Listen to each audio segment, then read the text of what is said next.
ന്യൂസിലൻഡിനെതിരായ team പ്രഖ്യാപനം കൂടിയായതോടെ അവശേഷിച്ചിരുന്ന നേർത്തു പ്രതീക്ഷ കൂടി മുഹമ്മദ് ഷമിക്ക് ഇല്ലാതാകുകയാണ്. ചാമ്പ്യൻസ് ട്രോഫിക്ക് ശേഷം ടീമിൽ ഇടമില്ലാതെയായ ഷമി ഒരു തിരിച്ചുവരവിന് കൊതിക്കുന്നുണ്ടെന്ന് വ്യക്തം. പക്ഷേ ഫിറ്റ്നസ് ഇല്ല എന്ന കാരണം പറഞ്ഞ് ഷമിയെ പുറത്തിരുത്താനാണ് സെലക്ടർമാർ ശ്രമിക്കുന്നത്. ഇതിനെതിരെ കളത്തിലും കളത്തിന് പുറത്തും ഷമി മറുപടി നൽകുകയും ചെയ്തിരുന്നു. ജൂലൈയിൽ ഇംഗ്ലണ്ടിനെതിരെയാണ് ഇന്ത്യയുടെ അടുത്ത ഏകദിന പരമ്പര. ആ ടീമിൽ കൂടി ഉൾപ്പെടാനായില്ലെങ്കിൽ ഷമിയുടെ റീ എൻട്രിയുടെ വാതിൽ പൂർണ്ണമായും അടഞ്ഞു എന്ന് പറയാം. യുവനിരയെ പരീക്ഷിക്കാനുള്ള തിരക്കിലായ BCCIക്ക് ഇപ്പോൾ ഷമിയെ ആവശ്യവുമില്ല.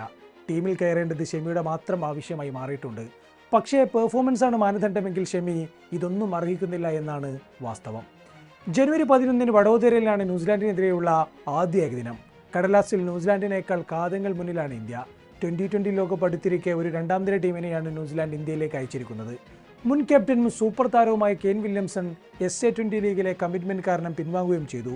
മൈക്കൽ ബേസ്വെൽ നയിക്കുന്ന ടീമിൽ Mitchell Santner, Matt Henry, Rachin Ravindra തുടങ്ങിയ പല പ്രമുഖരും ഇടം പിടിച്ചിട്ടില്ല. ഒരു പറ്റം ഇൻഎക്സ്പീരിയൻസ്ഡ് ആയ സംഘവുമായാണ് ന്യൂസിലാൻഡ് ഇന്ത്യയിലേക്ക് വരുന്നത്. ഇന്ത്യൻ ടീം സെലക്ഷനെ നിരീക്ഷിച്ചാൽ നമുക്ക് മറ്റൊരു കാര്യം കൂടി വ്യക്തമാകും. വൈറ്റ് ബോളിൽ ഇന്ത്യക്ക് ഓപ്ഷനുകൾ കൂടുതലാണ്. 2020 ടീമിൽ ഉൾപ്പെടുത്താത്തവരെ ഏകദിന ടീമിലും ഏകദിന ടീമിൽ ഉൾപ്പെടുത്താത്തവരെ 2020 ടീമിലേക്കും ഉൾപ്പെടുത്തിയുള്ള ഒരു ബാലൻസിംഗ് ആക്റ്റാണ് BCCI നടത്തി വരുന്നത്.